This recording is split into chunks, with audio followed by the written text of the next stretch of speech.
Hey, what's up? It's E. Smith here, former IBF junior middleweight champion of the world. Make sure you guys subscribe to the Sporting Icons. Cheers.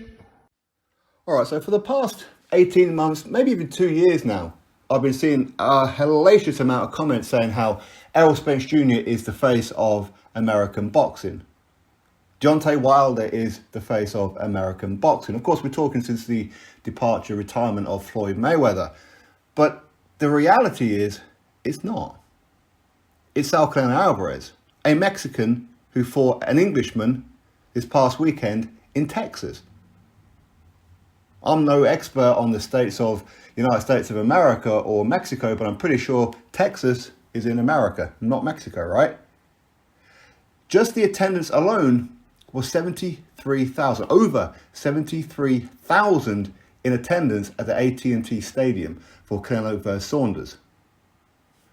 In the very same stadium when Errol Spence Jr. took on Mikey Garcia, a guy who does have a huge fan base, as in Mikey Garcia, a lot of the Mexican Americans and of course Mexicans, their attendance was 47,000. And this was pre-lockdown. This is pre-pandemic, when there were no kind of restrictions.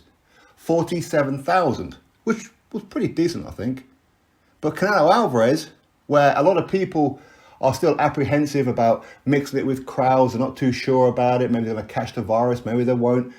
73,000 people crammed in to that stadium to watch Saul Canelo Alvarez versus Billy Joe Saunders. Who's really the face of American boxing? When we look at, say, even just over a week ago, Chris Arreola and Andy Ruiz Jr., they fought, and it's on a reduced pay-per-view price of $50 on Fox Sport.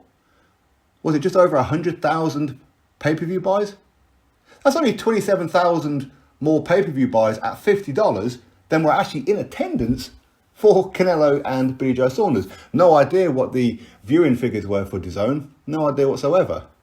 I'm sure we'll probably find out at some point, because Americans, that's one of the good things about America, I think, especially when it comes to pay-per-views, they do get announced. Here in the UK, they don't for some reason. They want to try and brush them under the carpet and hide them. I don't know what that is. But at least in America, they do actually release numbers.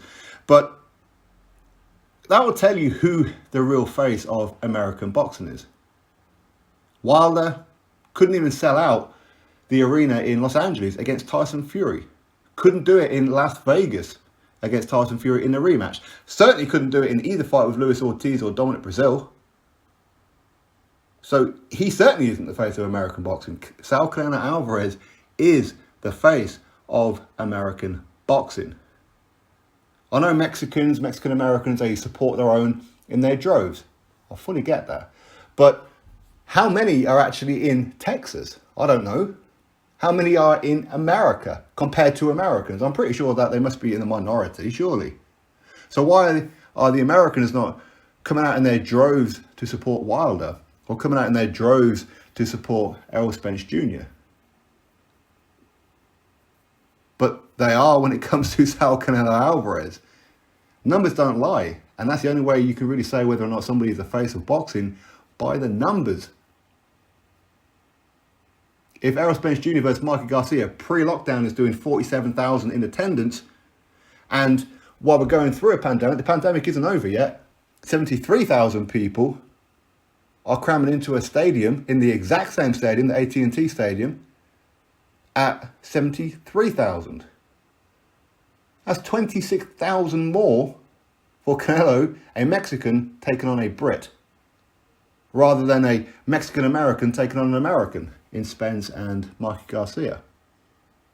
Numbers don't lie. You may believe in your own little world that Errol Spence Jr. is the face of American boxing, or Wilder is, but that ain't the reality. Sorry, that is not the reality. 73,000 people in Texas for a Mexican versus a Brit.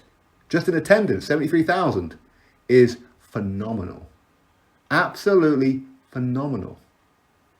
Drop your thoughts below. Click thumbs up, subscribe, catch you all on the next video.